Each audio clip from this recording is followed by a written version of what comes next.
Ms. Howard and Mr. Liverman have weighed in that they're not in support of that, but I guess the question would be whether you'd be in favor of exempting any of those regions from the reach of the ordinance. Can you explain exactly what the exemptions would be, please? They'd be the exact same exemptions that are in place for the zones that are excluded at present. They would simply be extended to the zones that cover the municipal shopping center, the entire central business district, and the Clifftown shopping center. And Mr. Solo, if I've stated that incorrectly in any way, please feel free to correct me. So that the exemption would permit businesses in those three locations, the central business district, as defined by the municipality, and it does have a definition as the central business district, the shopping center, and Clifftown, which is a specific location, would be specifically exempt from the hours of operation ordinance. Yes. I think I could go with that.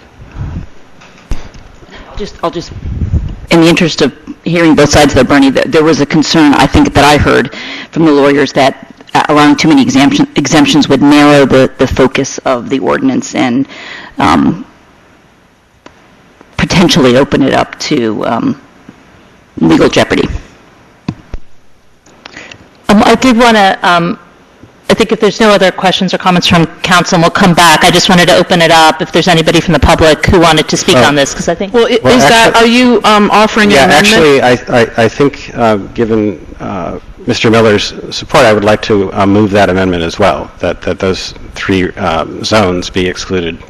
Okay, I would caution, though, that we were advised at the last meeting that it was not a good idea to do that. Yeah, and to that point, I would like Mr. Sala and or Ms. Britton to speak to that if they so choose. But I do want to make that motion, and is there a second? Is there a second? I'll second it. Okay. Do you want to hear from what Lee told us last week, or do you want to hear what Lee advised us last week? Yes, I would. Okay. Just, Lee Solo, just for clarity, what the amendment would be exempting the shopping center, which is the SC zone, and it's unique to the shopping center. Lee, I think you need, yeah. The CBD district, which is also a unique district, and then Clifftown is within the B2 zone, which also includes everything from Clifftown Center south, I guess that would be, to the Hopewell Valley Bank. Was that your intent, or was it just Cliff? Okay.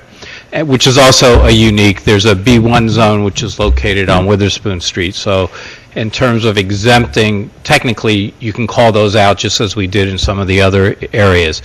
The second issue, I don't know, Vicki, whether you're prepared really to offer an opinion. We had talked at the previous hearings a little bit about whether you're exempting too much of the community from the ordinance by exempting all of the CBD, obviously a very active area where, from what I recall, probably maybe half of it wasn't impacted because it wasn't adjacent to residential areas. And I think that's the key for you all to consider, is if you're protecting areas that are adjacent to residential areas, do you really want to exempt all of these other areas? And I know the shopping center had a little bit of a unique area in that, for the most part, it has, fairly good buffers and large parking lots.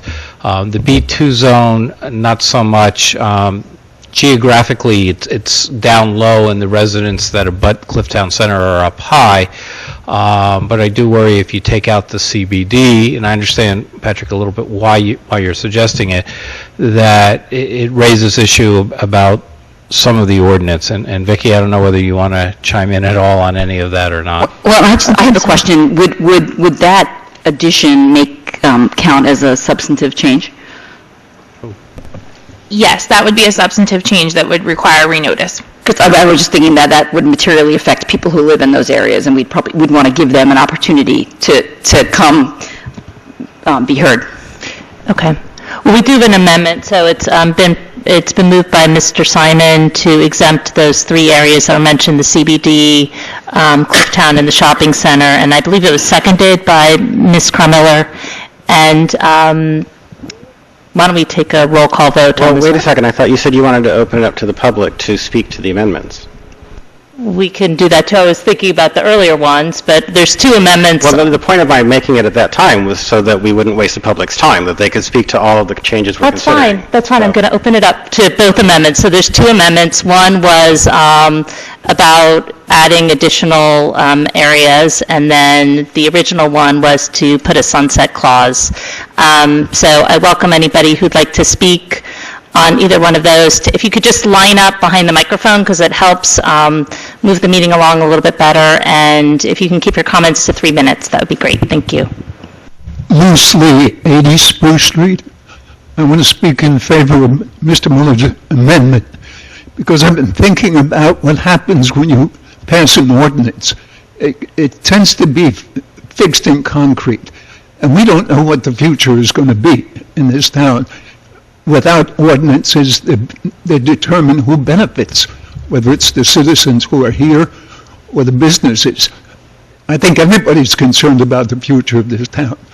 And this is one of the ways in which you can get both sides looking at what it means to be open in the evening hours and what the effects are going to be.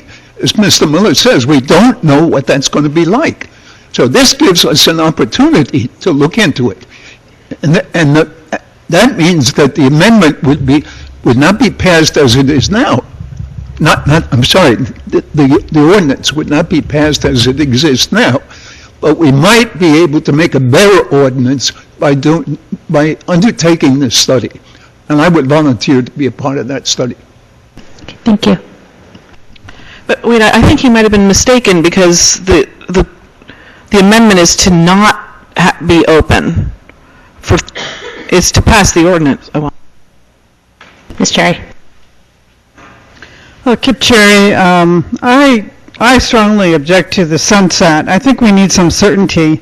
I think the business community needs certainty. I think the residents need certainty.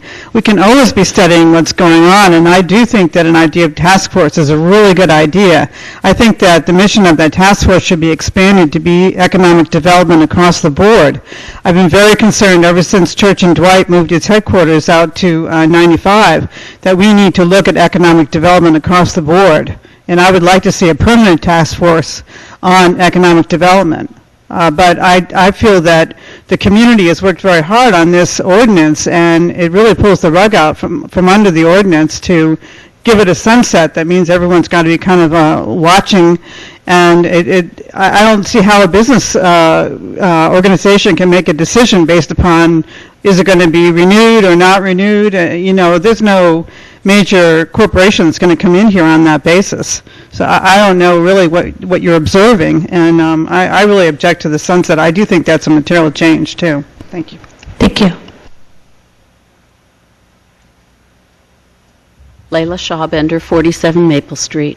And I just want to say that I endorse the ordinance, and I think the idea of revisiting it in 3 years is a good idea. I'm not so sure that an automatic sunset is the right thing to do, because that's making assumptions. Revisit it, decide if it seems like it makes sense to make a change then, and then make the change rather than just make that assumption from the get-go. Thank you. Thank you.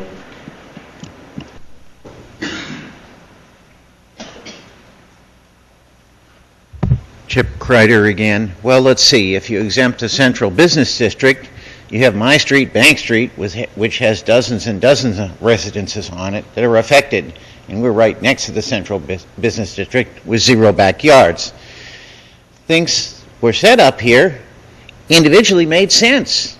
I mean, one of those rare times I agreed with Jenny. But Joe put it best. You can't measure what doesn't happen. So if you put the ordinance in, 7-Eleven doesn't go in, what could happen? So we had an economic cost of this. It's too late. We've lost the economic opportunity. What could happen is you could get sued. You could get sued by the property owner, especially with all these exemptions, or you could get sued by 7-Eleven, and I think they have a lot more resources than the town of Princeton. I really don't think that this is going to be a big problem, ruckuses at 7-Eleven in the middle of the night. And if people's sleep is so important, then we ought to close it from midnight till 6 a.m. and give them a good 6 hours. And that's not going to happen. So it just seems like spinning your wheels and a waste of effort. I would recommend you don't pass the ordinance. If you think there's going to be a problem, you have the task force, you study it, and then you tweak up the noise ordinance and whatever else needs to be done and regulate it that way. But this knee-jerk reaction to, oh, the 7-Eleven's coming, is wrong, and it could cost you big time. That's my 2 cents. Thank you. And just before Alexi, before you go, I just want to remind everybody that we're not just talking about one business here, and that we have to be really mindful that this does encompass the whole entire town, and it affects a lot of properties, and so we have to be careful that we're doing it in a way where we're not just focused on one property, that we're focused on all the ones that are impacted. Thank you. I was going to point out that there are other areas of town where there are businesses, including the neighborhood on Witherspoon Street, the neighborhood on 206, and the whole Witherspoon-Jackson area.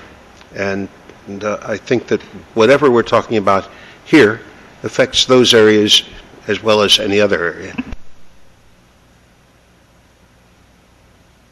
Alexi Asmus, I just want to agree with that and say that I've spoken with members of the Witherspoon-Jackson neighborhood and the Jefferson Moore neighborhood, and many of them are in support of this ordinance, and in fact, one of them got me involved in it.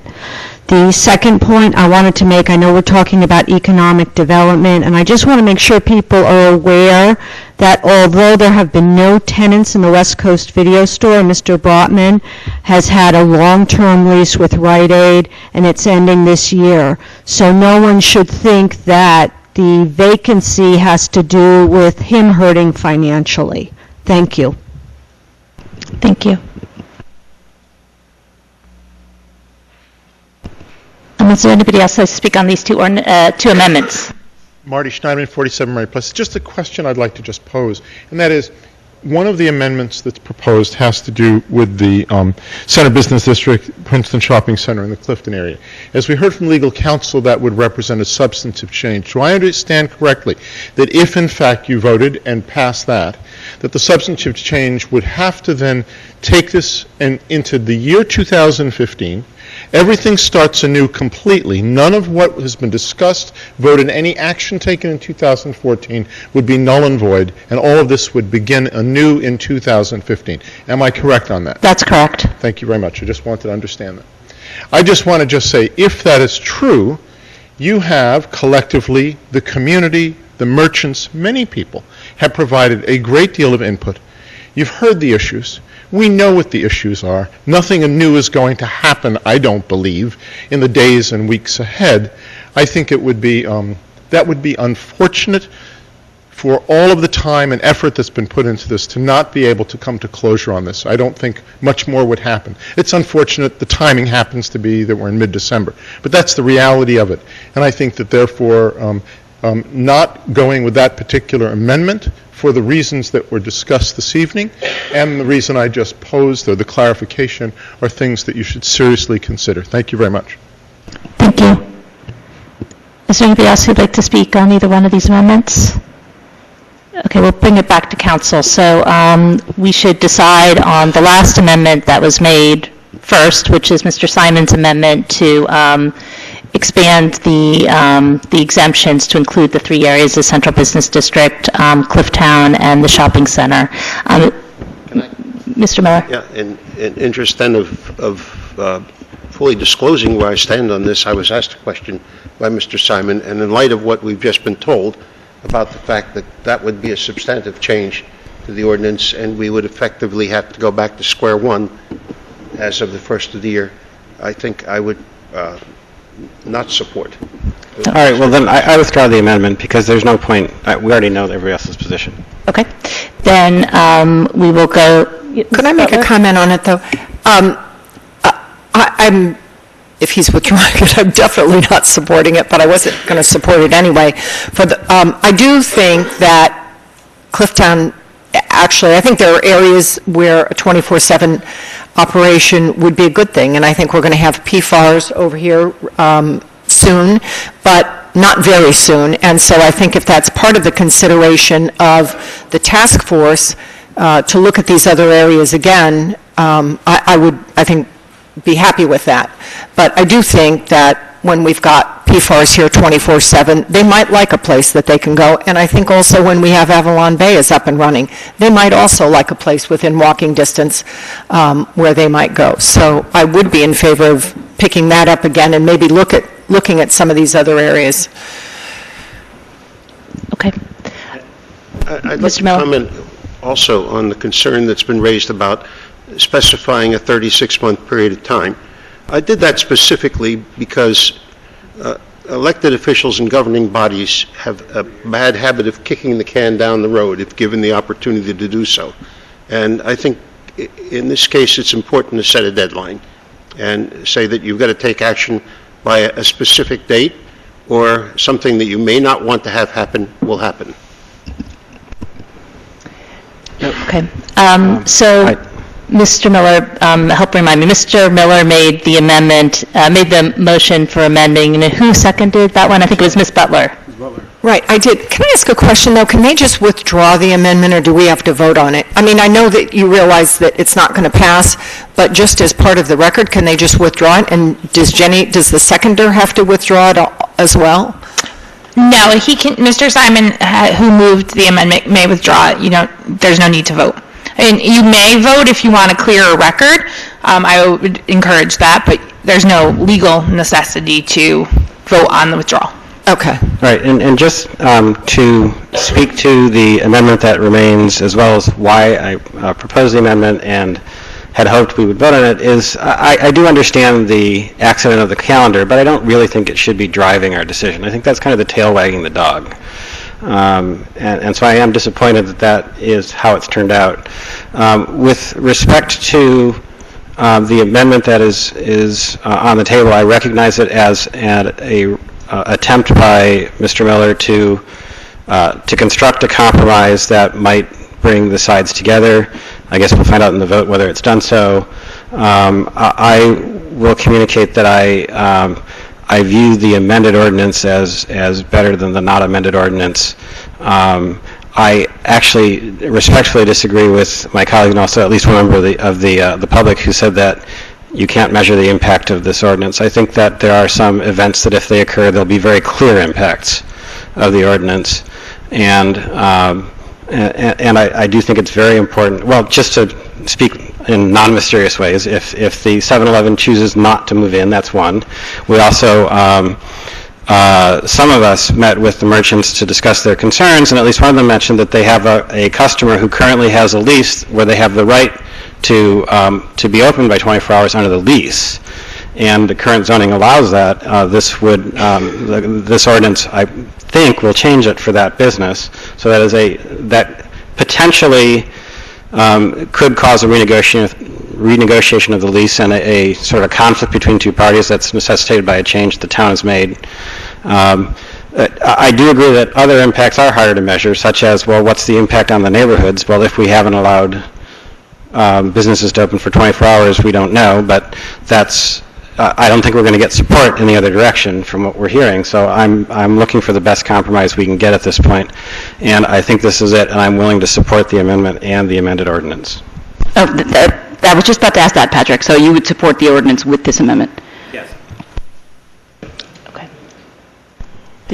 Well, do you want to call for the vote? No, I want to say, I guess I'm seeing the writing on the wall, and I too feel that I'm in general against the ordinance because I feel like what people have said, it does not actually address nuisance issues, and it only closes the business for 3 hours. And I also think a 24-hour business will add safety, not make it less safe. And I think there are people in town who would appreciate the convenience of a store in that walkable location open all night, especially young people. That's one of the reasons I'm against it. But seeing I do think that it's better to, I think now I'm agreeing that it's a good idea to look at it down the road. So I'm going to support the amendment and the ordinance. The one, If the amendment is voted upon, I would then support the ordinance. The one question I would have with the language that's being added was that it was very specific that there'd be a task force just looking at this one question. And we have spoken, actually we have an economic development task force on the books that we want to revive, but does it make sense to have a specific task force created just to look at this one issue? It's an open question to council, or do we want to put a phrase in there that gives the council some flexibility in 2.5 years if there's some sort of standing committee that exists already that would make sense to be looking at this, to have them do it? I'm supportive of it. yeah, that's a good idea. You could say there's hereby established a task force, or something that, or the mayor can reference an already established task force, right? Couldn't we do something like that? Yes, you can. And when it says there's hereby established a task force, does that mean when the ordinance passes, we need to establish the task force? Because I believe the intention is that there's nothing really for the task force to study for a while, so we probably wouldn't want to establish one until the ordinance has been... 2 years? Yeah.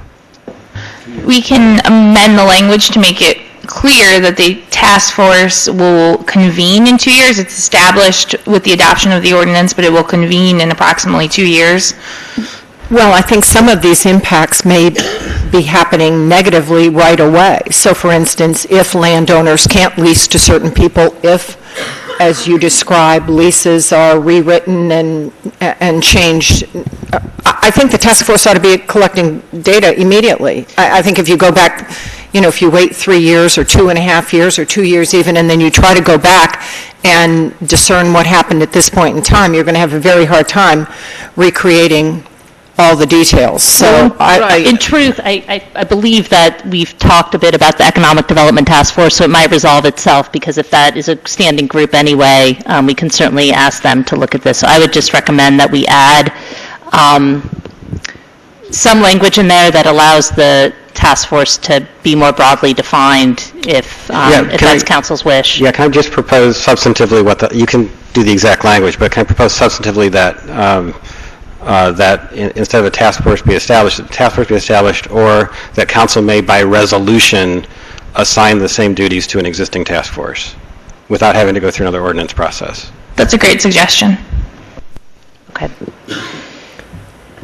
So is there a second to that language? I'll second it. Okay. And all in favor? Aye. And now we'll go back to the amended amendment. And all in favor? Aye. Aye. Okay, that passes unanimously. I need a roll. You need a roll call? Ordinance. Okay. What about the For an amendment? amendment? It was just the amendment That was piece. just the amendment. Amend piece, and now we're going to adopt the ordinance? Now we're going to adopt the amended ordinance. So do you need a roll call for the amendments or no? I would say no, but we're going to adopt the amended ordinance. Right? Yes, and you'll need a roll call for that. Okay. I make a motion that we accept the ordinance with the amended version. I'll second. Okay, it's moved by Mr. Liverman and seconded by Mr. Miller, and I thought I was going to have to make a speech tonight, breaking the tie. So I just wanted to take a moment. First, I want to thank all the neighbors who have come out tonight, and I also want to thank all the members of the business community who helped to craft this ordinance. And I feel like it's being, some people are holding their nose and voting for it, and that's too bad, because I think it does represent a good compromise. I think it's important to recognize that this still allows for 24/7 businesses in the community. It's just a question of where they're allowed. And so if you have a property that's right next to someone's home and that home is in a residential zone, those are the areas that we're talking about, and it's fairly limited. I believe that the ordinance does a good job of capturing what exists now and is responsive to neighborhood concerns. And in fact, we heard at the last public hearing that many people were surprised more surprised that this didn't already exist in some ways on our books. It is capturing in a lot of ways what already exists now on the ground. I've committed to helping preserve the character of our neighborhoods and in giving neighbors a voice, and I believe supporting this ordinance helps to do that, and I'm glad that it's not going to be a tie vote, and I want to thank Mr. Miller for coming up with a compromise that helped us get there. And finally, we talk a lot about being proactive, and I think this is what it means. It's setting down what the rules are. I think having a situation where there's a bait and switch, where you have something and then you might change the rules and you might not change the rules is problematic. And we want to think about the kind of community we want to have, make our ordinances fit our sense of the kind of community we want to have, and I think that this helps to do that. So, I would also like to make some remarks, if that's okay. I want to again thank Mr. Miller for working on a compromise. I do want to thank the neighbors and the business community for coming out and expressing their various opinions on this. I do want to encourage my colleagues to listen to the concerns that were actually raised, not just the fears, but the concerns that were raised about current conditions. We heard the mayor herself say that policing at that time of night is difficult. And we heard members of the public question whether there is adequate public safety at that time of night presently. I was a little shocked to hear that, and more shocked that we didn't challenge that from the public safety perspective. So I guess I would like to ask the Public Safety Committee to go back and review those concerns and address them. They are substantive concerns about present conditions, much less what we may or may not see in the future. We also heard concerns about noise and litter, and I would hope that we as a town could, from the administration side, look into handling those concerns as well, and making it, and just for members of the public, Access Princeton is a way to communicate those concerns more efficiently than we had in the past to the administration and to the town. So please use that. Thank you. Ms. Butler? Yes, thanks. I want to reiterate much of what Patrick said. I want to thank Council President Miller for his efforts at a compromise, and I want to thank the neighbors and business members of the business community for coming out. I also want to add to the task force's list. I do think that there is going to be potentially a negative tax shifting of tax burden, and so I think that that's something that we would want to watch. I think that this does hurt businesses. This ordinance will, I think that's what the task force will find, that this has a negative impact on businesses, and I think that will shift some of the tax burden to the residences. I fear that the residences who neighbor these districts that are right up against them they currently were priced at a level that reflected the fact that they are near businesses that could be open 24 hours, and in fact had been open 24 hours. And I fear that we will see a shift, and so I'd like that to be part of the study of the task force, if we do see a change in the tax burden of the neighbors who live near these properties. And as long as we're giving thanks, I'd like to thank my colleague Patrick Simon, who really stimulated me to get thinking about this after a discussion that we had Thursday afternoon on another approach to the ordinance, and then thank my colleagues up here for being open-minded enough to consider this, having had to drop them sometime during the day today for the first time. Okay. Mr. Liverman, you moved the amended, and was there a second already? And Ms. Howard seconded it. And Madam Clerk, please read the roll. Ms. Howard? Yes. Ms. Crum-Miller? Yes. Mr. Miller? Yes. Mr. Liverman? Yes. Ms. Butler? Yes. And Mr. Simon? Yes. Motion carries. Excellent. All right. Thank you, everybody. All right. And now we we come to our discussion on council liaisons to boards, committees, and commissions. And Could I suggest we move the bills and claims? Sure. Can we move the consent agenda and get that out of the way? Sure. Is there a motion for the consent agenda? So moved. Second. Is there a question? Move it. Okay. I second. Okay, it's moved by Mr. Simon and seconded by Mr. Liverman. All in favor? Moved. Any Aye. opposed? I second. Aye. I didn't hear, I'm sorry. It's Mr. Simon moved the consent agenda, which just contains the bills and claims, and Mr. Liverman seconded it, and it passed unanimously. All right. Thank you.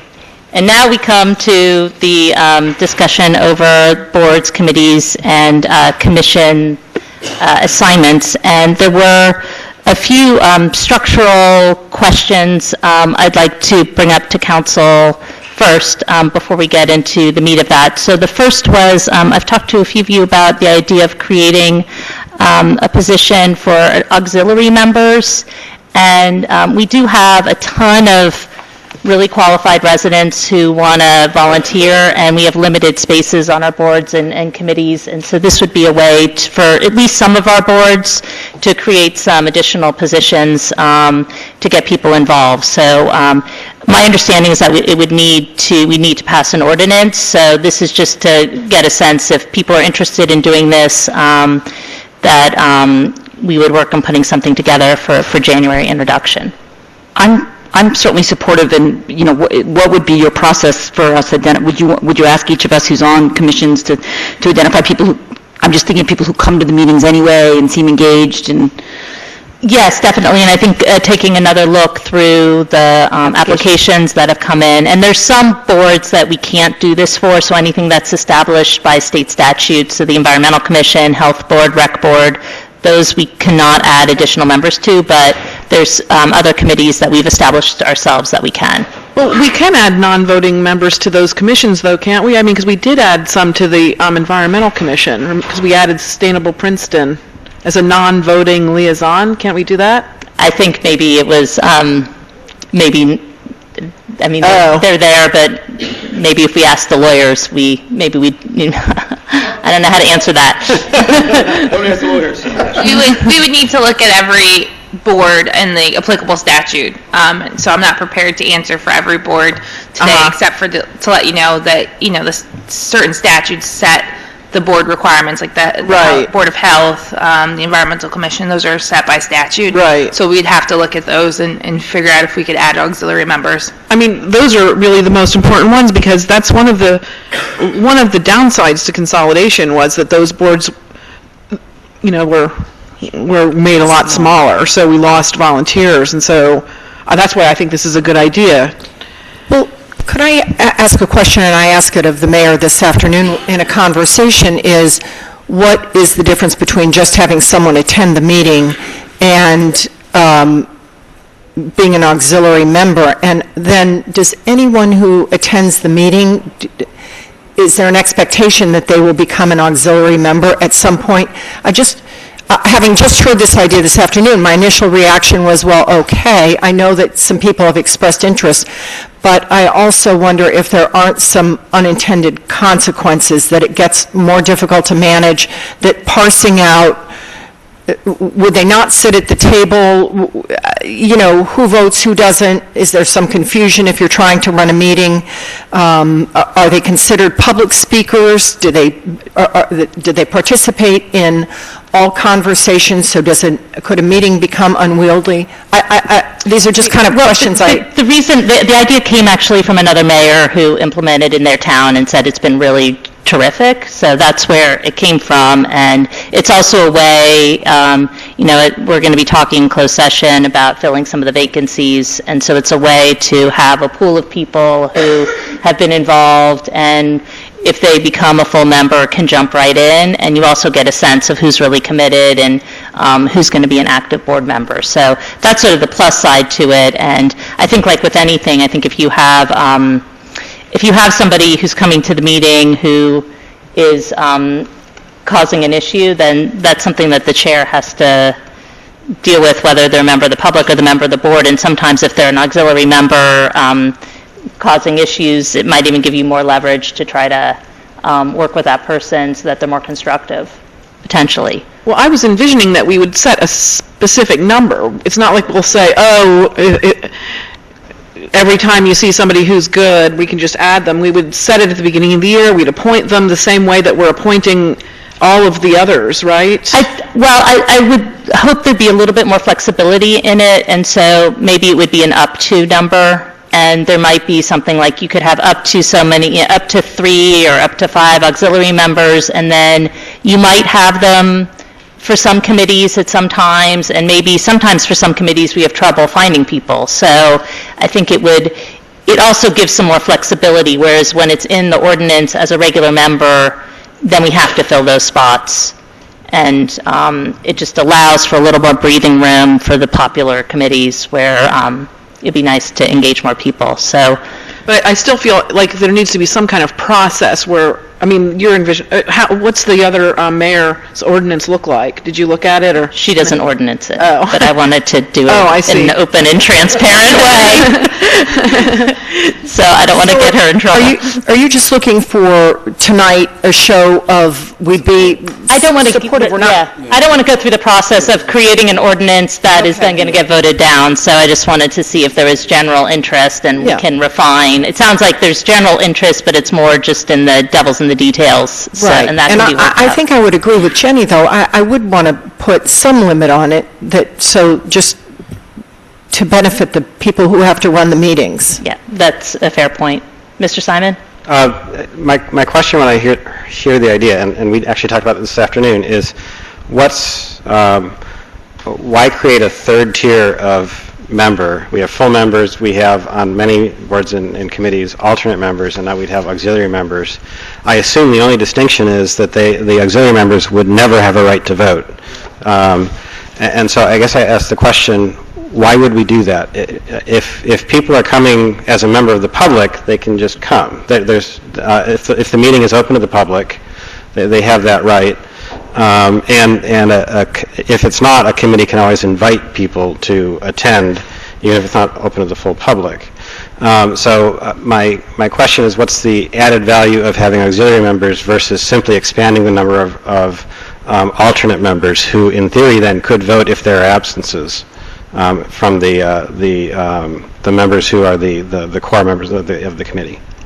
Yeah, that makes sense. But I got the impression that we're probably talking about some of the. Well, I want to find out from the lawyer about the commissions, and can we add these to those statutory commissions? Because I don't. I mean, it's a non-voting. I don't know why you couldn't add non-voting people to come and. The reason I think it's a good idea rather than just saying, oh, members of the public can always come, is I think it does really help people who want to volunteer feel more welcome and be a little more, it's a little more affirming to say, have their name on the list and Exactly. and sit at the Right, table. exactly. An email distribution list, you're getting the minutes. I think you're that getting Mr. the- Simon's saying that they even be given more stature, right? Right, and I think when possible, I think that seems like a good idea. Okay, so I want to sort of move things along, and I think, I know I sort of threw it out there to people, so if folks have more ideas yeah. Did you have a final Just to comment? clarify one point, if we do hear from the attorneys that it matters for some committees that we could create non-voting positions, but we can't create voting positions, even alternates, then that's a different story. Mm-hmm. But if there's no legal distinction in it, I would encourage us to go with two-tier. Okay. All right, that's helpful. All right, the next sort of structural question that Ms. Butler has raised a few times, and I know other council members are interested in, was creating a finance committee that's separate from the Citizens Finance Advisory Committee. And I wanted to ask either Ms. Butler or Mr. Miller or both of them, because they seem to be leading the charge on this, to help explain to the rest of the council and to the public who's here what that committee, which would be made up of, I assume, 3 members of council, what that committee would do separate from what would, well, yes, one separate from citizen finance, and also what separately from what would be coming before the entire council? Well, I see you prepared remarks, Bernie, so I'll be jotting a few things down. Why don't you go ahead? I just realized we were going to have to speak on it this afternoon, so why don't you start? Well, the first thing I want to say is that this is not a knock on the Citizens Finance Advisory Committee. The Citizens Finance Advisory Committee does a superb job, and it did a superb job for the two former municipalities who each had Citizens Finance Advisory Committee slightly different from each other in terms of what they did, but did a great job. But the Citizens Finance Advisory Committee is an advisory committee. It's not a committee that is supposed to set goals, objectives. It is a committee that sets goals and objectives, but it is not a committee that determines what our revenue targets are for a specific year, what our expenditure targets are for a specific year, where we derive the revenue from, in other words, how we break it apart, where we spend our money, and how we prioritize what we're doing. And those decisions are really, I'll use a word that a lot of people don't like to hear, but they're political decisions. They're decisions that should be made by the elected officials. And I think that they're better made by the elected officials if there is some vetting of what would be presented to council as a body of the whole, the six of us plus the mayor sitting up here, to try and wrestle with those issues. And I think it, like other areas, it would benefit from some work by the elected officials before it gets up to council. That's not to say that the three elected officials are going to come to council and say, here it is. I think that would be the wrong way to do it. The right way to do it would be to say to council, we've looked at how we would be raising the money, and here are some alternatives, and here's a recommended position. We've looked at priorities. Here are some alternatives, and here's a recommended position. And I think that between the staff and the elected officials constituting a finance committee, we could move things along much faster than if we try and debate as six of us with the mayor on those very issues. That is, in a nutshell, why I have supported the idea of forming a finance committee as a committee of council. Ms. Butler, do you have anything to add? Excellent job. Well, yes, I do. I think it's worth reiterating that the representatives on CFAC don't vote. So the representatives, mayor and council, don't vote on CFAC. I want to compliment Scott Sillers. He has done an excellent job at staying out of the decisions that do belong with council. And there are a lot of them that come up, and he's very clear to separate the sort of policies and communication that CFAC does from the decisions that we make. But I think we saw with the last capital budget, we didn't have so much input into it. We have very busy, packed meetings, but the spending priorities were really the priorities of the administrator. Without a finance committee, we've lost our voice somehow in that process. And I don't think that the public meetings, yes, as Bernie said, we would want to bring all the information to council, but we don't have the time to really grapple with some of the numbers that I think we need to spend time to do it effectively. And it's very difficult to do. And I think 2 years ago, we went in and had separate meetings with Kathy Monzo, but in small groups so as not to violate the Open Public Meetings Act. But I don't, we were still presented at a point. It wasn't as if we'd had an ongoing committee with a real input into the process that got us to where we found ourselves. So oftentimes these budgets are presented, we just haven't had what I think is enough input in them. Well, I'd like to add one thing that I did forget, and that is that the Finance Committee would also be tasked with monitoring progress. so that we would not be surprised by a shortfall situation as we were a few weeks ago. And not to say that we couldn't have anticipated the shortfall as a result of how it came about, but if we had a finance committee that was in place monitoring the progress of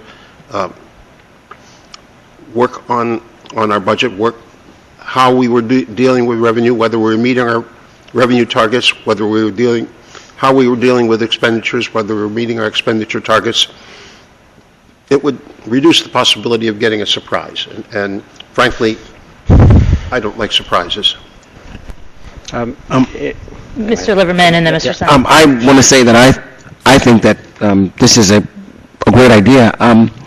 Some of the questions that I have, I don't know how much more taxing, I mentioned this earlier, I feel so bad.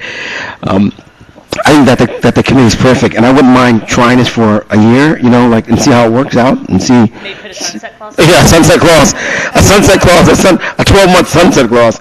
But I don't know, I just want to be careful that we don't tax, and I know this sounds crazy, we don't tax our employees, especially the administrator and the financial officer, to give them too much work, especially when it comes to the CFAC and this committee. And I'm hoping that this committee can be in communication with CFAC on a lot of information that they may need. But I also think that this is a great way to streamline the way that information will come back to us. And if Councilwoman Butler and Councilman Miller would like to, lead the charge, so be it. Yeah, Ms. Howard? Totally supportive. Okay. Just so I don't think we need to be And conditional. Councilman Simon. Yeah, I'm supportive too. Okay, and then, all right, well, well, don't, if everyone's in support, and, unless you're not in support and have concerns. I'm actually in support. I do want to simply say thank you to Scott Sillers and, in fact, all of the citizen volunteers of CFAC for the hard work they've done. And they've very much helped us in terms of analysis and understanding, and as well as not just us, also the entire public in terms of understanding the budget and the numbers. With respect to the shortfall, there was a bit of miscommunication there because that should have come out already, and so there was sort of a little bit of a process breakdown.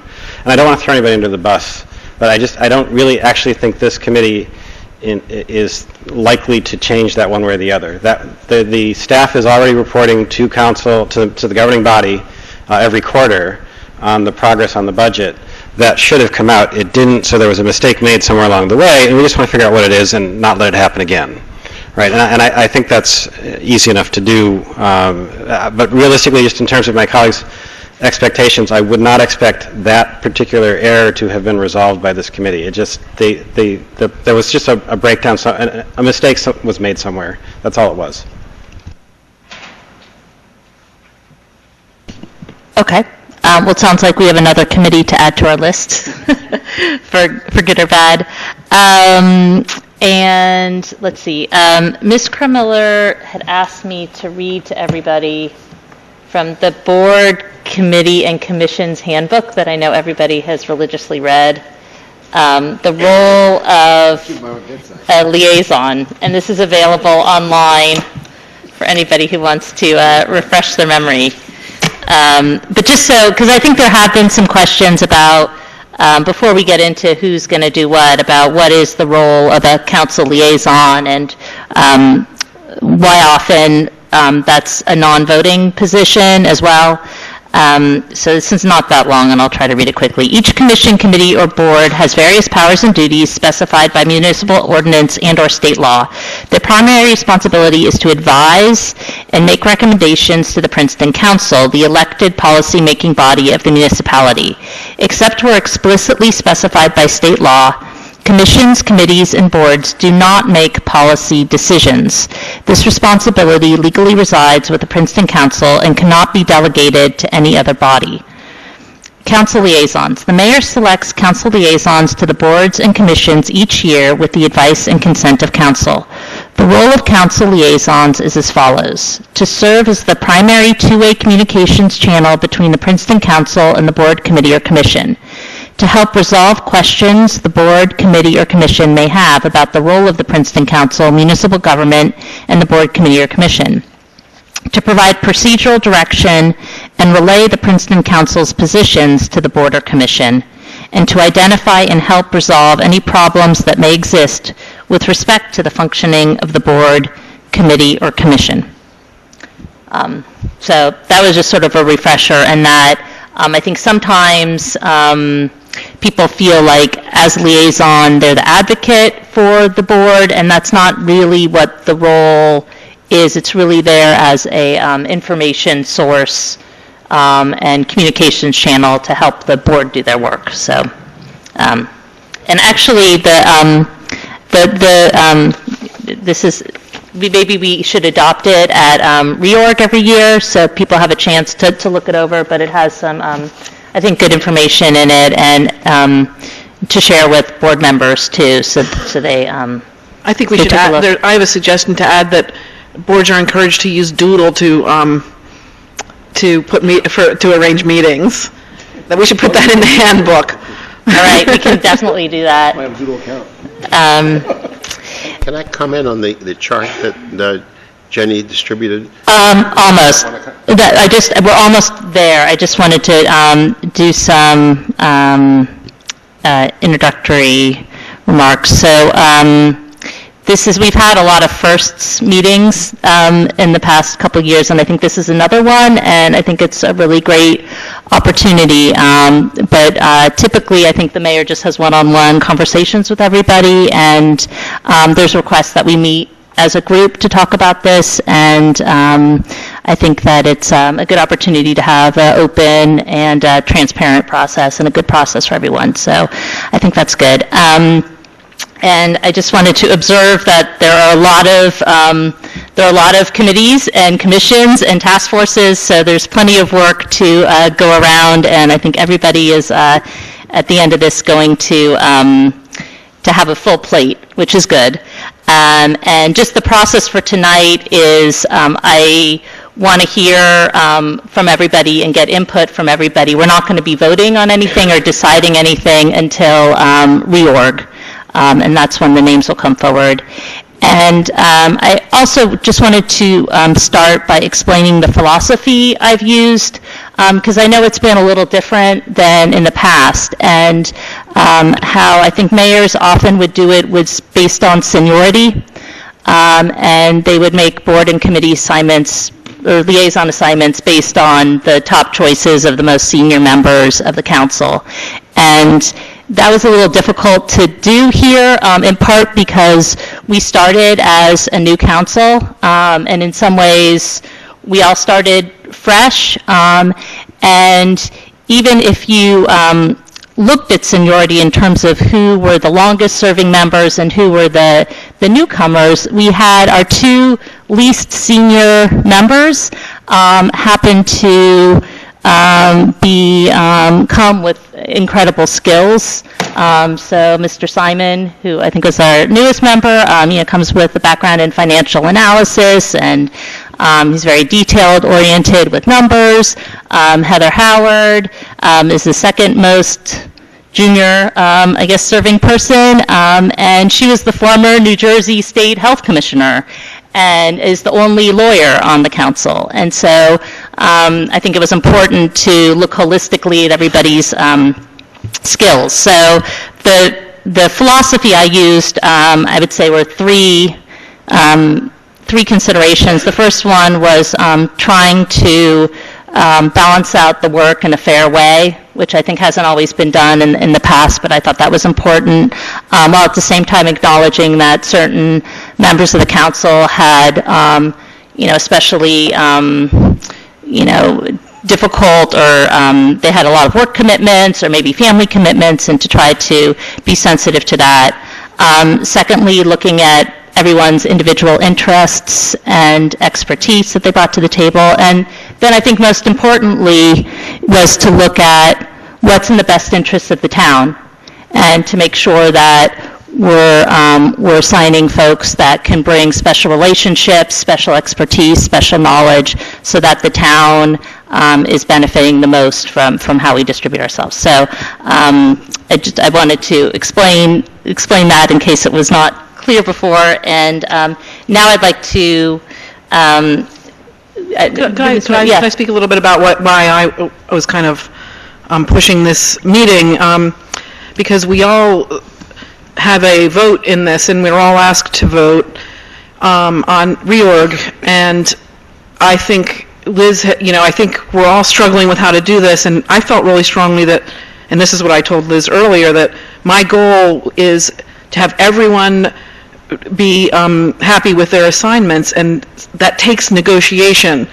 It's hard to just have one person calling. I mean, it's hard if we don't all talk to each other and do horse trading, and I think it's also important that horse trading takes place before the assignments are put out, because otherwise, if you got the less desirable assignment and someone else has the better one, it's theirs to give to you. So it's not starting out equally. So I was hoping that we could all really get on the same page, so it was really a consensus type of process, which hasn't been used in the past. It really usually never is, because of the seniority thing. That causes, usually you come on the council and you're the least senior, and so you get the bad assignments. So, it's always been a little uncomfortable to me that we were not allowed to get together in private as a group. So that's what we're trying to do now. And I've kind of been talking to people, and I think we've all been talking and trying to develop consensus, and I think we're getting there. But I really appreciate your openness to this meeting, Liz, because you could put the hammer down and say it's my, it's my prerogative to make these appointments, vote them up or down. And so I really appreciate that you're not doing that. And I think we're all going to be better off, I hope, after this, although we haven't started yet, so who knows. And I do want to say too that I appreciate that, and I appreciate you putting in the work to talk to everybody and to try to find some consensus. And obviously, I think it's really important that people are happy with their assignments and excited to do the work. But I think I also feel responsibility for the role of the mayor and the position of the mayor, and it's not just me; it's whoever's sitting in this seat. And so it is by ordinance. In almost every ordinance or every resolution, and so I want to be clear that I'm not abdicating that, and that I obviously, it's like I want the input, and I try to, create an environment where we are working by consensus, and so I appreciate that, but it's also, there might be some things where we don't have 100% agreement, and I think it's just important that we follow what's on the books and what's, who has what role. So if there's not consensus, then... Well, what I would like to say to my colleagues is I would like us all to commit to consensus to say, well, we'll vote. I'm happy to vote for all the appointments as long as there's consensus, because it is uncomfortable to not vote. I mean, so we kind of have a choice of either voting for things that we don't feel quite good about, or all deciding together that we want equality. And I mean, that's what I'm hoping that we're doing here with, taking our vote and deciding that we're going to vote for something that we all are happy with. Ms. Howard? I would certainly make that commitment with the recognition that this is a discussion I have with my son all the time. What does it mean to be happy, right? I mean, is it, and to get everything you want, and so, just as long as we face to face, like, I don't have enough, and, I feel like we're going to have this conversation, and maybe somebody isn't going to be happy and they can vote no. I would totally agree with that, but I think we also have to balance sort of what we all want as individuals, and then also recognize what our role is here, and that's to do what's best for the town. And, I mean, I think everybody Right. does that, but I think that we have to realize that. Well, I shouldn't have said want, I should have said what we think that, is best. Because, definitely, I think we all recognize that, there is a hierarchy of committees that are, some are more desirable, and I think we're all, I have talked to everyone, and everyone's willing to do their share, and Aren't we in a good place, or I think we are in a good place. Okay. All right. Yep, Mr. Miller? Can I raise a point that's really structural, and that is in looking at the chart from the standpoint of the list of committees. I don't have that chart. I brought copies. Yeah, I don't. I think that this is one. Do you have enough for everyone? Yeah. And I'm hoping it's the same one as I have on my email, but maybe not. It might, yeah, you send them up. Yeah. Well, I mean, I might have changed something based on the phone call I got or something. Oh, it's going to be calm. well, then you'll correct me if I'm wrong. And that is, I think that there are a couple of things that are missing from this, and one of them that I'd like to comment on that is in there. One is that there's been a lot of work on trying to develop solar energy in the municipality, and that's been an ongoing effort for well before there was the merged Princeton, and I think that belongs on there somewhere. I'm not sure where it belongs, whether it belongs under the sustainability working group, or whether it belongs as a solar initiative. But it should be in the mix. We created the energy task force at our last meeting, which is the joint group, and I think whoever sits on that should also the resolution. But it's been Bernie and myself. Yeah, I didn't pay as much attention to the added committees on my chart because partly because I felt like almost all of those are totally voluntary and there's very little competition for them, to be frank. I mean, most of them, but I might be wrong about that. Maybe that's a wrong assumption, but. Economic development didn't appear on the chart that I had. Right, I didn't. No. That's another one. And the third point I wanted to make is that we've lumped cable TV and PCTV board together, and the cable TV committee is really a cable TV advisory committee, and its role is mainly associated with the franchise. We're negotiating the franchise with Comcast at the present time, and that's a very different job than the PCTV board, which is the board of the 501c3 that operates our PEG channels and really is concerned with how the money that is provided by the municipality is spent and the operation of effectively a television station. So what I wanted to suggest is that it might be a good idea to look at what we've got on the chart as cable TV / PCTV board as two very different assignments and maybe two separate assignments. Well, I don't know if you know that Patrick has agreed to do that, Bernie, for one thing. So you might want to change your question. And sorry if I didn't tell you that. I don't know but one of the reasons I lumped it together is because they have two meetings. They only meet once, 4 times a year, and they have their meetings at the same time. And so on their committee, there's a lot of overlap. There's very few people that aren't on both, and so almost for practical reasons, it made sense for one person to do both, mainly just because of the meetings. But I agree with you. I also think that they have the PCTV board. I think there's a legal requirement that there's a member of council just on it. Actually, if I recall the documents we read, there was one from the borough and one from the township. So until we change it, there's 2. Oh. So Bernie, you can be on that. We may or may not choose to fill it, but. Well, and I think there's also a suggestion.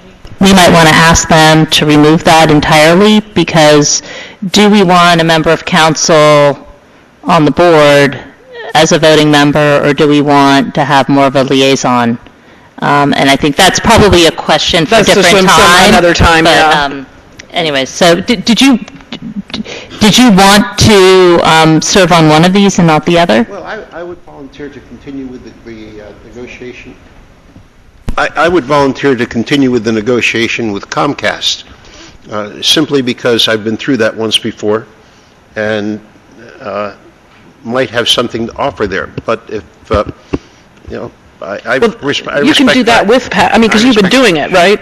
I respect Patrick's capability as a negotiator, and if he wants to pick that up as the liaison to the Cable TV Committee, that's fine, and I'll help him whatever way I can. Yeah, just to clarify what I agreed to, I understood that you wanted to get rid of the assignment. So if in fact you would prefer to have the assignment, and that committee, I believe there's only one. Bernie, I'm trying to think back to the documents that you and I reviewed with Ms. Monzo recently. And that's why I drew the conclusion, and I'm sorry I didn't communicate that actually in any of these discussions, that the township and the borough each had a member on the board, so until it's changed by ordinance, there would be two.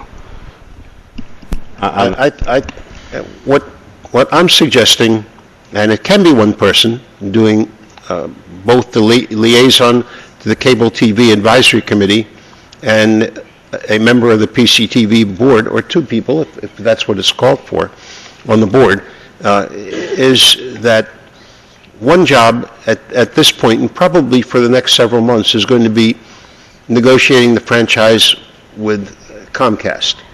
And after that is done, the role of the Cable TV Advisory Committee changes very dramatically in that it effectively monitors the performance of Comcast against the franchise.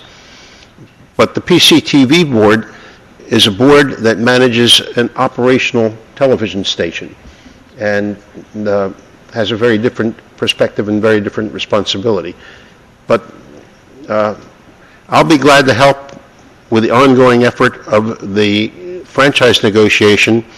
I would prefer not to be involved with the PCTV board. I do apologize. I found the documents that we actually discussed earlier, and the committee itself, the Joint Princeton Cable Committee, is the one that definitely has two. I'd have to check the PCTV board.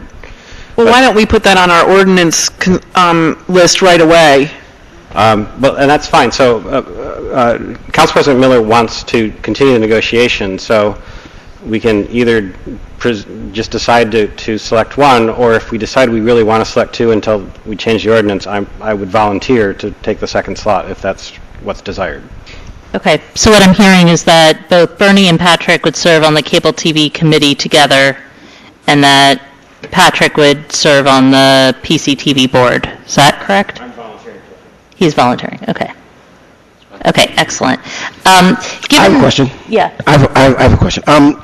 I haven't spoke to Jenny. I don't know, everyone else may have spoke to Jenny. I haven't spoken to Jenny about any boards or any commissions here at all. I don't know what this is about Jenny. Everybody's spoken to Jenny. I just want to be clear. Lance, I'm sorry. I want to be very clear. I'm also concerned that usually we're doing this as a group, and this was presented to us by Jenny, so I don't know if Jenny's appointing people to boards and commissions. It was just a worksheet. I don't understand that. The second thing, I'm on the Affordable Housing Task Force, but Jenny's been great to send me the minutes and keep me updated. I missed 2 meetings, and all of a sudden my name is taken off. Oh, so I don't know. I'm so sorry. I don't know. I'm just saying, I don't mind us meeting about boards and commissions, but I think that we should be, extremely honest about it. Yeah, that was a mistake. Yeah, so Lance, I'm very sorry. I did send it in an email, and so I thought you had looked at it, and I want to talk about it now. I would recommend that we go by, just in case people are watching at home, that we go off the list that was part of the agenda packet, just to be more friendly to the public, and we can, I think, keep both lists here as we go through it. And some of these, I think, are going to be pretty easy, hopefully. So for the Affordable Housing Board, Lance, I assume, would you like to continue that? That's fine. That's Ms. fine. Butler, did you have a question? Yes, I'm sorry, it was a more general comment, though. Are you going to start going down the list? We're going to go through the one that was part of the agenda packet, just because I think if the public is trying to follow along, they don't have, this was not included as part of the packet. Right. So, but just generally, I think that, we made some opening comments about the role of the liaison, and I think that, we sort of have gotten away a little bit, I think, from the two-way communication being as good as it might be, and I think we ought to rededicate ourselves to that. It feels more in some instances as if it has become a turf situation rather than an effort to be transparent, that there's some protection going on of this from our colleagues. What do you mean by I that? hope we can get... Well, I think that there's a feeling that if you're assigned to this, that you somehow... There have been instances where we haven't been as communicative, and I can talk about one issue with personnel, I think, where there were some changes in personnel where we could have communicated with Heather that those were going to take place, and we failed to do so. So I think we need an awareness about that, but I also think there are times where people get a little too protective or feel like they're handling their area, and if there's something going on, rather than communicating, it's sort of taken care of in secret, rather than brought to the whole council. And we can talk about that. I don't think we want to talk about it in an open public meeting, but if we want to go into executive session, I'll be happy to talk about that more. But I also think philosophically, I just want to plant a seed about, what is our idea about rotating some of these assignments, so that when I came on council, and I was a rookie, I was just handed sort of what was then considered to be the things other people didn't want, perhaps. And you don't necessarily have an interest in them or an expertise in them until you're assigned. I didn't particularly have an interest in the pool until I was assigned to rec and sort of dug in and started to do the work and became more interested in it. And as I knew more, I started to have an opinion about what I thought would be good for the community.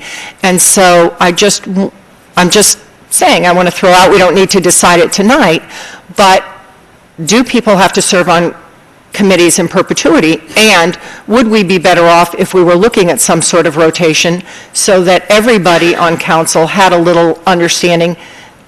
We develop expertise and we leave people, but you can learn things. And I don't know as much about affordable housing. I've never had the opportunity to serve on any of those task force. And so I agree. I mean, I'm not disagreeing with you. And I would agree if you would, I mean, I would be, are we switching committees? No. I'm just saying, do we want to think about, if you've had a run? Because sometimes it's difficult to say if Heather says, geez, I've been on health, and I know I've got a background in health, but I've been doing this now for 3 years. Does she have to say that, or can we just assume that we might be better off if everybody understood the issues related to health? And a lot of us do, because we've had this combined and because we all served on more committees. And so I think we bring a lot of expertise. I served on health, Bernie served on health. So we all kind of know health, but if going forward we don't rotate, we'll lose some of that, I think. I think that's right. It's a good point that the benefit, the cost-benefit analysis is people getting exposure, but if people are in the middle, like I wouldn't want you to step down off rec now because rec is going through a lot of changes and taking on the parks, and you've been there, right? So I think it's case-specific depending on what's going on in that board or commission, in the sense of, are there long-term projects? Are you in the middle of strategic planning? Or I think that's not a clear answer, but in some of these, and maybe some of the ones, some of the minor ones would be good to be switching and stuff, but where people are particularly, where we've been seeing changes or there are larger projects underway, and instead, I mean, we can tell each other, Joe, I'm thinking about the times you came to a couple of the health meetings this year during meningitis, and so, I mean, there's, we can remember that if we have particular interests that go beyond our assignments, and it was great having you there. So I think the answer is yes, sometimes, and it depends. Right, there's no question, I understand that, but I just think it's something, because we don't, going forward, it's not like the old borough and township where we would have had 2 people, and now we all have that collective wisdom. Going forward, I think we'll have to make more of an effort than we may have in the past. Actually, it's a good question. One good thing I think that we've done better than in the past is we do more reporting, but we should think about, maybe we're not doing enough? I mean, I think as I think back to our time, there was minimal reporting in Borough Council back, and I think we do that now, but, could we do that by writing? Would that be better than doing that verbally in the meetings? So it's less like show and tell and more like informational? I don't know. I mean, we ought to be open to things like that. I mean, I'm just thinking about Mark's memo was so terrific, and it was a page. I mean, it wasn't, I hope it didn't take you a long time, but it just reminded me that sort of more frequent dashing things off could be helpful. Right, so, maybe we amend, we'd have to, as we heard, we can't violate the Open Public Records Act tonight, but distributing minutes or something, something, a memo, we don't want to get into, and we make the reports on council, but we're generally pretty rushed, and there's some pressure not to say too much because we've got a big agenda. Well, that's certainly something we can talk about, is having written reports that go out as part of the agenda packet, and then to give a summarized version of it. And if there's anything else that you want to add, you can do that. But, maybe we take that one step by step and just see, because there are a lot of committees here, and so I just don't want to overburden folks, but it is good to, it's good to keep each other informed, I think. Well, that's right. I don't know what my colleagues do, but I try and think before each meeting, okay, what do I want to report from my committees? And sometimes I'm more organized in that. But I actually would probably be more efficient. I could do it more efficiently in writing than I could verbally. I would say less and be more effective. It would mean doing it essentially a week before the meeting, because that's when you'd have to have it done by the Wednesday so it could go out in the packet. Got it. But it does seem like most of my colleagues, all of you guys, if there's something important or something's happening on the committee, you usually get back, somebody usually writes and says, this is what's going on, I'm feeling get blindsided, or this is what we have to look out for. Everybody up here seems to do that, but we can be more proactive, I guess. Okay. So I want to, so Lance, do you want to, are you still good with affordable housing? And is there anybody who? I am good, but if someone would like to do affordable housing, I would work with them and if they'd like to. I love affordable housing, I have no problem with it, but. The other thing is that I think, just like these meetings are open to the public, they're open to each other too. So if someone's interested in finding out more, then I think all of us would be open to welcoming a colleague to come with us. Yeah. Okay, the Animal Control Advisory Committee. Patrick, are you taking that over? I'm actually confused on that. Bernie, did you want to continue that or want to discontinue that? I'd be perfectly happy to continue with that. Then, fine. Do you want to arm wrestle over that one? No. I think that was actually a typo on the sheet, frankly. Okay, good. But Bernie, would you let somebody know in advance of that? Because I do think that's an area where it's largely been a township issue, and so I think we're not that familiar with it on the former borough, because we didn't have the same issues. So I do think we can educate people.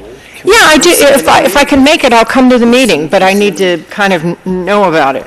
Yeah, that was a typo too. And I can talk about my fox.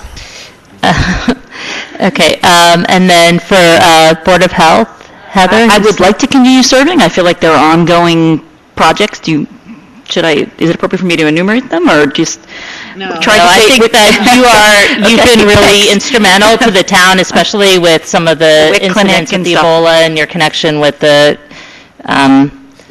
current commissioner was really invaluable. So, count me in. All right, we talked about cable TV already. Citizens Finance? I had a question about how that would relate to the newly created Finance Committee. Right. So and I think we should talk about the two of them together, frankly. Yeah, talk about it together. Overlap, probably, I guess. I don't necessarily think that they have to overlap. I know I disagree, I think, with Patrick and maybe with Jenny as well on this. And in fact, I think it's a way, if they don't exactly overlap, it's a way to bring more people into finance. I have to say, unless we can reconsider the timing of the CFAC meeting, it's very difficult for me. On the face of it, I wouldn't have thought so.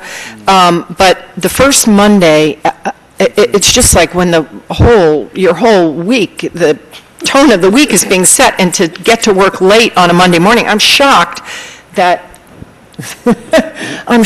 so many people can get to work late on a Monday morning.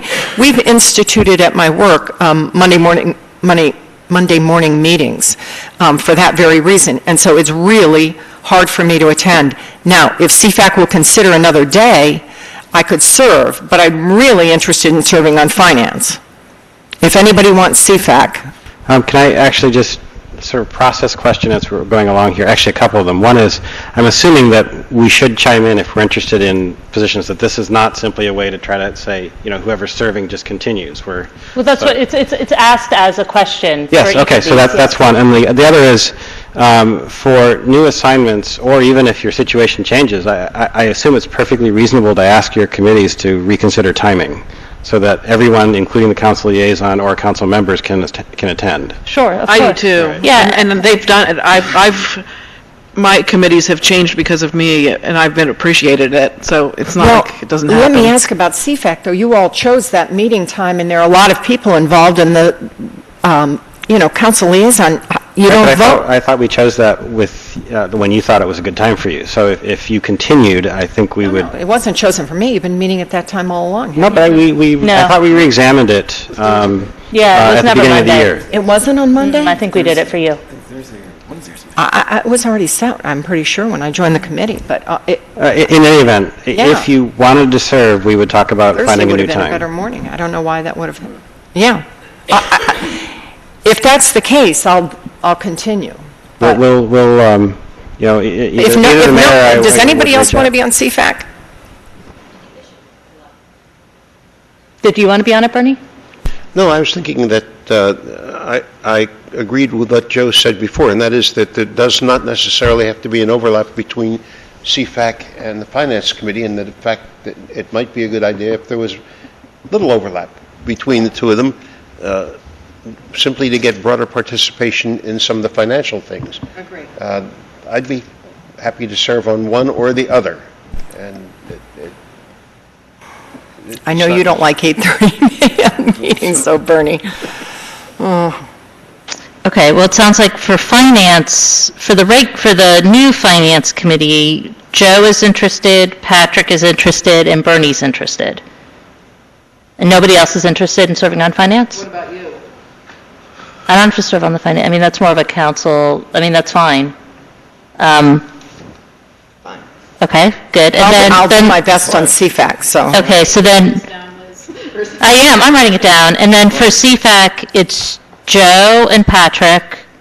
And did anybody want to be on CFAC? All right, I will stay on CFAC then. Okay. Corner House Board is, Lance is on it now? Are you I'm happy? fine with Corner House Board. If someone else wants it, I'll talk with them, but I'm fine with Corner House Board. Okay. And then for Environmental Commission, Patrick, you wanted to rotate onto there? Are you willing to rotate onto there? I'm certainly willing to. If there's somebody else who has a burning desire to be on it, that's fine. I understood that there was a sort of a workload issue that we needed to balance out a little bit, so I'm trying to do my part. Good. Okay. Good. Is anybody fighting Patrick? No? No. Okay. Historic Pres, Joe, are you still okay with that? I'm okay with it, but I believe I said 2 years ago, if anybody would like it, have at it. I mean, I have to leave work early, and it's a 5:30 meeting. No, it's at 4. I'll stick with it. And I would encourage people, if they feel like the committee time is inconvenient for them, to talk to the committee. Well, again, I'm not a voting member of that committee. It doesn't matter, though. Attend. Well, you can still ask. Can't hurt. All right. Housing Authority. And it's staff. You've got staffs there. Housing Authority. Lance, you still good on there? I'm fine. Is anybody else interested in Housing Authority? Okay. Thank you, Lance. Oh, thank you. Human Services. I think there's a lot going on there that I'm happy to keep serving, and since we're in the middle of a lot of different projects. I think it's worth noting, though, that is a committee that, people are interested in. I think everybody on council is probably interested in that. And I would just say it's ironic because when I was new, I was put on it, and that used to be always, after Lance was the old man. And I think it, in truth, is testament to Heather and maybe some of the predecessors before that who really geared up that committee to doing really great stuff. So it's exciting that that's now the committee people want to be on. Well, given that at one point there was discussion of eliminating human services, it's nice to hear that. Yeah, exactly. Can I just say that also, I know we're moving on, but we had the Human Services had the toy drive, and there was a organization here in town that actually did 80 kids. Wow. Who was it? Unbelievable. Should we say who it is? I don't know. Can you say who it is? I don't know. We should announce, if they're willing to be public, let's do a nice... But I just want to say that, it was unbelievable, so the generosity. Well, thank you to them. The Legal Expense Committee, Heather and Joe have been doing excellent job with that. Excellent job. But we could, there's even room for a could join us, yes. Okay, well, if anybody's interested in learning more, there's an opening there.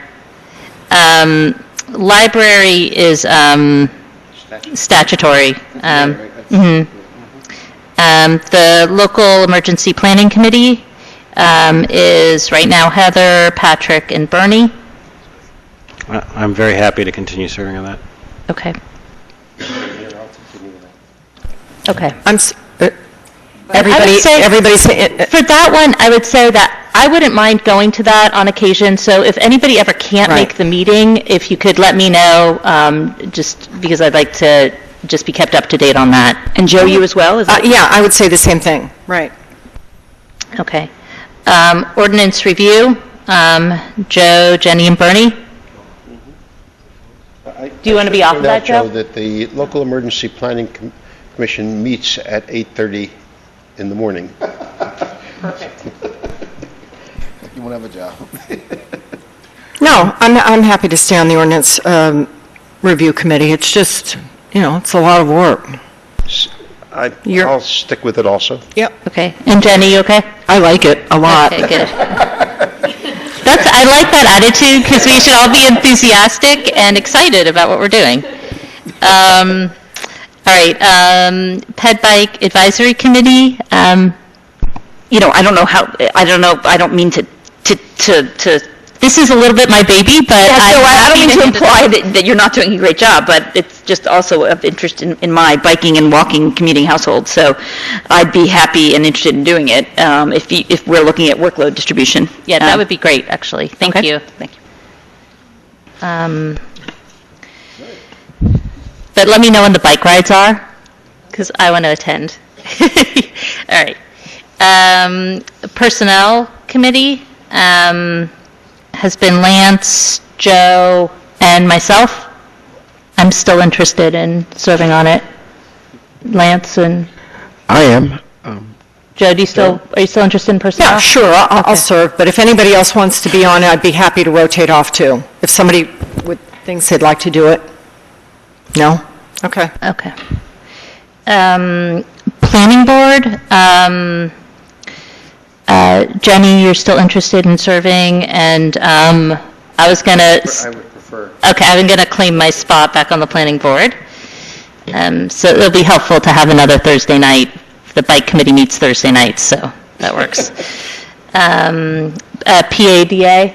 I'm fine with that. Okay. Lance, if you can't make those meetings, let me know, because that actually, even though they meet during the day, when I was the PADA rep before, I can just buzz right down and... You're more than welcome to come to our meetings. Well, I'd love to have you. I might do that. Thank you. We'll love that you're invited, please. Okay. The Public Safety Committee this year has been Heather, Lance, and then there's been a shared seat, which is typically by ordinance the mayor's seat, and I would like to claim that back and attend the meetings regularly. And Heather, I'd like to continue. And Lance, do you want to? I'm fine with the, with public safety. All right, and is there I'd anybody also else? like to throw my hat in the ring for public safety. Okay. All right, I think this is, you know, I feel like This is for this, it. well, for this, I think also, we should know that, you know, I'm happy to hear, you know, why people want to serve. I do have to say that, that I don't know if everyone here was here for my reports, but, you know, we were just recognized by the White House for the work the police department is doing, and there's been incredible synergies with Human Services and for, you know, for looking at serving the town and not rocking the boat, especially when we look at what's going on right now. We have a really great thing going with community policing. Our police department seems like a relationship with public safety that is really helping the department be a national model. So again, I don't know if this is the time to rotate or if we want to wait. They're about to embark on a strategic planning process. Say they wanted to do it, both of you? They did, yeah. Yeah, actually, just to let people know, I have been editing myself on this one. I would like to serve on it, and I'd like to serve on it sometime soon. And I had assumed that that wasn't going to be possible this year because, frankly, in talking to people in one-on-one discussions, it sounds like everybody has at least some interest, and in some cases a high interest in serving on it. So I figured I would defer my interest, but I want to make that known to people.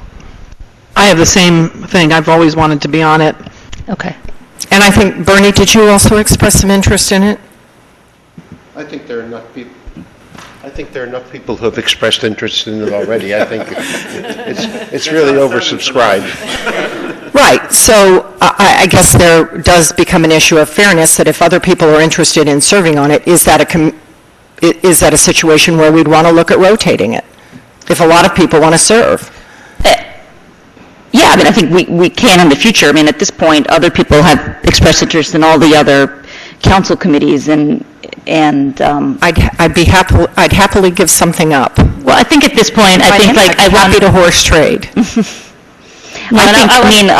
I feel really committed to a lot of the work we're doing, and as the mayor has said, we have really turned a corner with this department and feel really committed to the work, and I think we're about to embark on strategic planning, and I think it does make sense after we settle to think about rotating.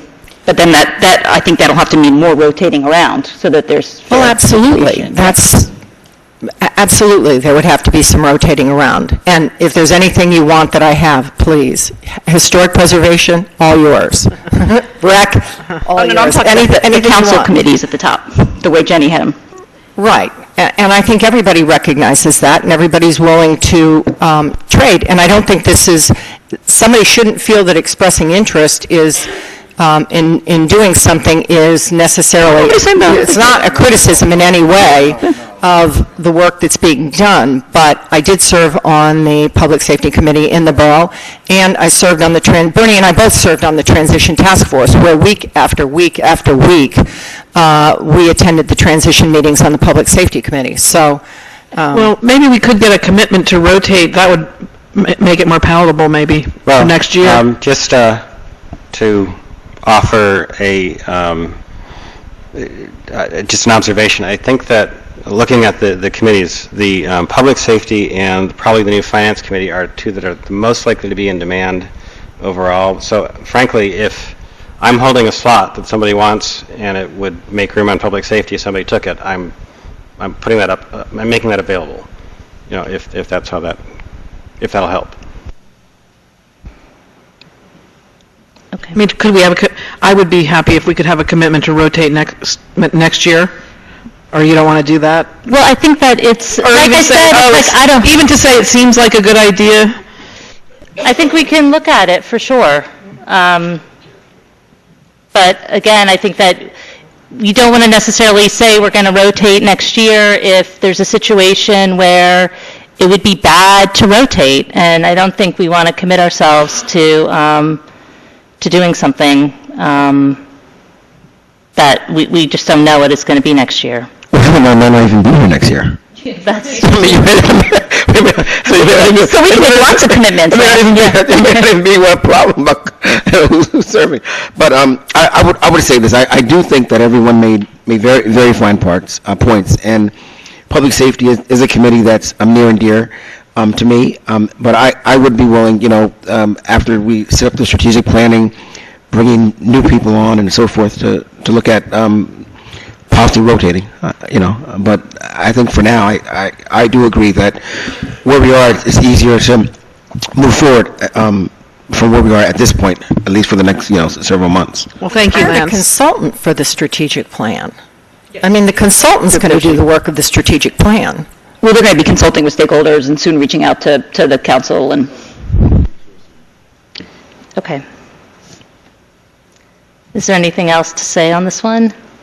Okay. The Public Transit Advisory Committee, Jenny, has that been the Public Transit Committee? I've only gone to 1 or 2 meetings, but yeah, it's fine.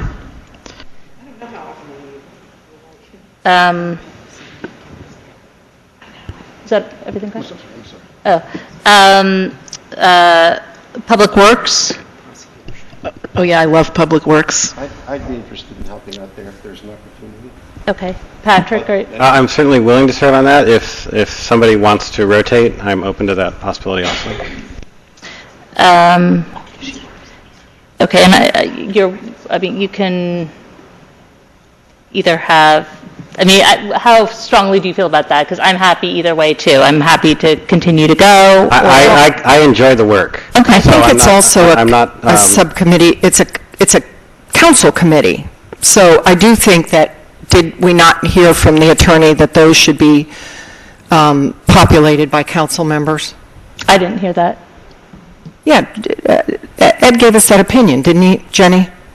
I don't know if that was shared with everybody. Was that shared with everybody? I don't think I saw that. That's another issue.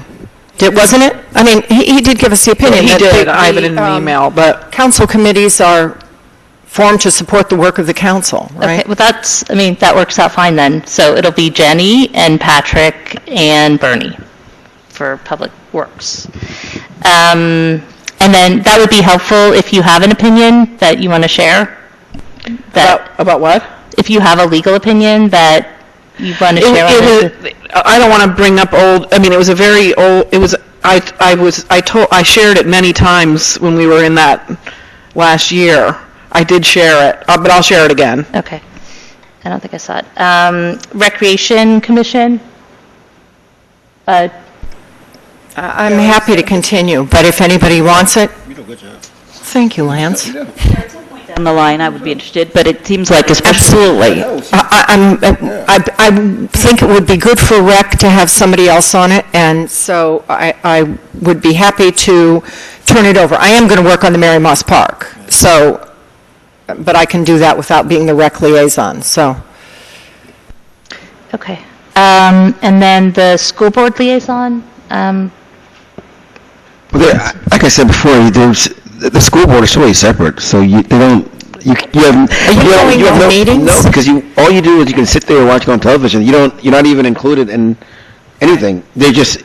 Do we need? Should we eliminate that? Maybe I should be that, and more like the liaison to the school board. What do you do that? Issues. What do you do that? And because I talked to Steve Cochran, the superintendent, about I recommend that, I think please. it's probably better. Yes, please. I would recommend that. All right. But you were doing such a good job on it. All right. The sewer operating committee. Yeah, I'm happy to do that. Okay. Does anybody else want to do the sewers? No. We no longer have 2 council positions on that. And then shade tree. I've done that before, and I'd be glad to do it again. Okay. And I want to commend Jenny for her fine work on the Shade Tree Commission, though. She really was It's been very great. helpful. You were very helpful.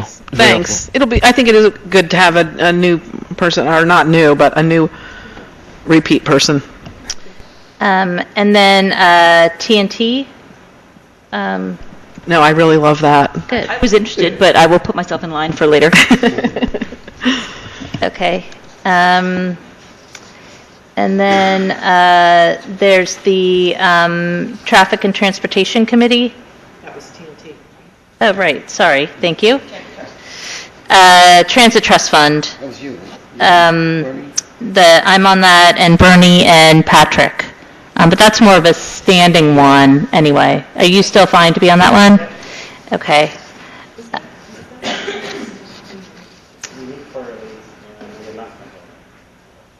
Yeah. This was actually what you passed out as part of it. This is partially being paid for by it. No, I understand that. But I thought the money was maybe gone. No. There's not even half of it yet. The Advisory Planning District Task Force, is that winding down? That is, Yeah, it's pretty winding much down. There's no point in appointing anybody to it. So we're not even gonna... But I'm hoping, although we haven't really discussed it, that we might have out of this a neighborhood planning committee. I think we should wait. We can wait about that. Yeah, I think we should wait until it's been established. Yeah, so just consider it on notice at this point, but not, we don't need to appoint it. Right. So. And I think just be mindful too, it's like, I think everybody should be mindful of what they're taking on, and so if there's things that we're likely to establish this year, I just factor it into your portfolio time. The ASUP task force, hopefully that is winding down as well. That's really, we should be. We need to pin that down. There's no reason why that's not done in less than, certainly by end of February, I would say. Yeah, we're going to put that on the agenda, and then even if the task force hasn't finished its work, we're going to hear from the consultants, and we'll finish it at council, because I think you're probably pretty close. All right, the open space task force we did establish, but we did not name a member of the governing body yet for this. And how many members were you? Just one, and I think it would make sense for it to be either someone from REC or someone from PEC, but I also feel like it should be somebody who really wants to do it, because I really care about it, so I'm happy to do it if somebody else is not really enthusiastic about it. All right, are you loving it? I mean... Well, I think that I like open space, I hike around, but... back to our original point, it's not necessarily that you're an advocate. I could come here every week and advocate for more playing fields for REC, but I recognize that we have a debt issue that we're not going to spend money on playing fields right now. So in the same way, I'm an enthusiastic supporter of open space. Am I going to come and advocate that we spend more maintenance money on that than we have in the budget? No. So yes, I can do that. I can advocate. I support open space. They're part of REC, and I think it ought to be, at least as we get started, until we understand the relationship, how the REC and open space is going to work. I think it makes sense for me to do it. Okay. But this is like off topic, but are we talking about using some open space? Well, never mind. I won't go off topic. Thank you, Jenny. Strike that. Okay. The Affordable Housing Task Force, we just established that, so hopefully Bernie, Lance. Yeah, Lance, sorry I left you off. I didn't mean to. Sorry. I understand. It's fine. That's well underway. There's a lot of public interest in it, and I'm hoping we can wrap it up by the middle of the year. Okay. All right, so we have some committees that... And then there's some committees that weren't on this list that should be, so... I see that there's a parking committee? Well, that exists. That's official and that's ongoing. We're working on the parking policy. I think we created that. Right. It's not downtown parking, Lance, it's the on-street residential, right? Okay. Well, it's all of it. It's looking at, whether permits, do people pay, do we have on-street, overnight, it's just town-wide parking policy. Kind of trying to, I don't want to say harmonize, because I think that, but create a coherent parking policy. Yeah. Okay. And then the IT committee, are you still interested in serving on that, Jenny? Yeah, unless anyone else is interested. I always thought it was Jenny and Patrick. It's not Jenny and Patrick? No, I think Patrick would be great on it, but... Well, we currently only have one slot, right? On council? Right. But we did ordinance, Oh. right? We did it as It was part either of. ordinance or resolution, it doesn't It was a matter. resolution. But right now, I think there's only one council member, so, I mean, if we wanted to put a second one on, I'd be happy to serve, but, I think that would be really helpful. If You just go to the meetings too, but. there is a motivation issue that might... the whole point of adding it, The whole point of the auxiliary members, exactly there. because maybe we could change it to a more convenient time too. It's at 10 a.m. on Mondays. Okay, so why don't we, I think for right now, we'll put Jenny down and we'll revisit that resolution. Yeah. We can't do it at reorg, so it'll have to be later on if we want to add another member. Yeah, I mean, Patrick knows a lot more about technology than I do. Okay, and then the other task force that is existing now is the Economic Development Task Force, and I believe that, Joe, you were named as liaison, but I'm happy to serve on that as well. I looked around at, I don't think we have a committee per se, but generally in other towns, it is the mayor who does it because you're out and about and meeting with people, and it is really kind of the role of the mayor to be promoting the town. However, Bernie mentioned in his email, and then in an email, and then Mark and I met downtown, Mark DeShield and I met downtown today to walk around a little bit, and Jenny has included on her list a possible downtown committee, Central Business District. Bernie and I had a couple of meetings with merchants and concerned constituents downtown in the spring to talk about the tour buses, or over the summer, but that's going to heat back up again, and we really didn't resolve it, and they're going to start rolling into town again when the weather gets better, and so I think that is something that needs attention. Jenny has down appearance and the garbage, and Mark and I noted that there were a number of things downtown that in the Central Business District that may need attention, and frankly, we may want to investigate a SID or a bid for the downtown district again, Nassau Street, Witherspoon, to see if we can't get merchants more engaged in kind of cleaning up the downtown. So I'd like to suggest that we formalize the downtown committee. Bernie, and I'm hoping I didn't know if you've Bernie, done some if you're work on interested in that more than just the tour buses. No, I have a broader interest than just the tour buses, but... I thought so, but we didn't, I didn't. Even though it's a deep interest, yeah. Yeah, so I think there's going to be a couple ideas on here where we don't, it's not ready for reorg because it doesn't exist, but that it would be great to put on the list for January 6th, which is the goals meeting. And so, but I do, the one committee I just wanted to just close the loop on was this Economic Development Task Force, because we do have, it is established and there's members, and so it would be good just to get that re-upped for reorg, since we don't have to pass a new resolution for it. So Economic development is not just developing retail businesses in the downtown. If you drive around some of the office park locations in town, you'll notice that there are a hell of a lot of vacancies. I mean, yeah, exactly. Thanet Circle is essentially empty at this Thanet Circle. It's by the it's off of Terhune behind that medical center building. And if you drive up Bun Drive, there's a building that's for lease or for sale, a two-story office building for lease or for sale. So I think that there's the question of, are we being pushed out of the office space business by the developments on Route 1, or is there some way we can make relocation of medium-sized corporations into Princeton more attractive than it is now, and try and draw the people in? So I'd be interested in serving on that, and I don't know if there's also a member of council. I guess that's the question. Is Bernie, are you interested? I'd be interested in helping out. Okay. And was there anybody else? We could have a third person if there's a third person interested in economic development. Or I am, but I don't want to supersede anybody else's interest. Okay. Was there anybody else who's interested? I know Joe was interested in this. Yeah, I mean, I'm happy to do it, but I don't know how often you're thinking about meeting, and I really am kind of more interested in the downtown issues. Yeah, maybe we can add you later, or you can come to the meetings as an auxiliary member.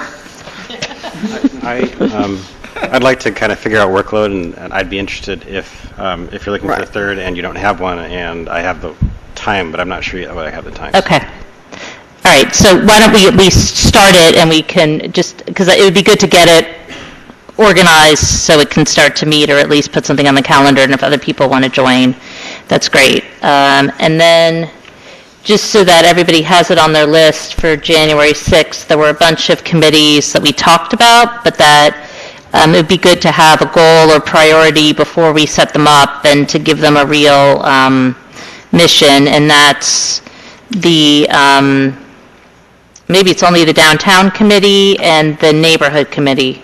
Was there another one I missed? There's one that Council President Miller mentioned at the beginning, an energy task force or solar energy task force that I wrote a note on, but then we haven't discussed yet. So right. Well, that's been Bernie and I have been meeting on that, and there's also been a group that's Sustainable Princeton has been an energy working group that I guess we passed the resolution, but there weren't any names affiliated with it. But I'm still interested in working on that, and Bernie is, and there can be a third person too if there's somebody else interested as well. Jenny, do you want to work on that? You did all the work on the aggregating, and you're done with the environment. No, but I just think other people are doing it, and I'm happy to let them do it. But you know a lot about it, and I wasn't really talking about solar energy. I was talking about energy aggregation, so it was kind of. But the lawyer that was talking to us about it, you're dealing with Ryan, who came. Yeah. Okay. Okay. Great. All right. So this was really helpful. I want to thank Jenny too for putting up the list, and thank you, Lance, for your contributions tonight. So, No. Thank you, everyone. Please, I appreciate it. And is there a motion to move into closed session? So moved. Second. All in favor? Aye. Any opposed? Be it resolved by the Mayor and Council of Princeton, this body will now convene into a closed session that will be limited only to consideration of an item or items with respect to which the public may be excluded pursuant to Section 7B of the Open Public Meetings Act. The general nature of the subject or subjects to be discussed in said session is as follows. Personnel, volunteer appointments. Stated as precisely as presently possible, the following are the time when and the circumstances under which the discussion conducted at said session can be disclosed to the public within 90 days or upon settlement of litigation, if applicable. Is that on purpose? No, we didn't acknowledge anybody. Yeah, we didn't.